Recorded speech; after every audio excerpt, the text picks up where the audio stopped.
أعوذ بالله من الشيطان الرجيم. بسم الله الرحمن الرحيم.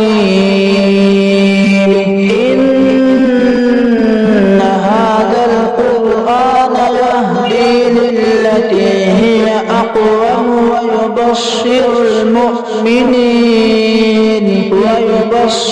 المؤمنين الذين يعملون الصالحات أن لهم أجرا كبيرا وأن الذين لا يؤمنون بالآخرة أعتدنا لهم عذابا أليما.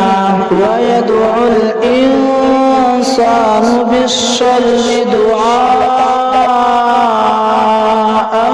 بالخير وكان الإنسان عجولا. وجعلنا الليل والنهار آيتين فمحونا آية الليل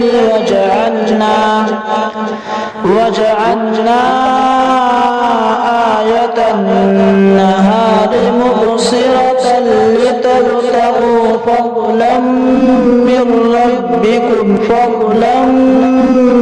ربكم ولتعلموا عدد السنين والحساب وكل شيء فصلناه تفصيلا. وكل إنسان ألزمناه طائره في عنقه ونخرج له يوم القيامة كتابا يلقاه منشورا.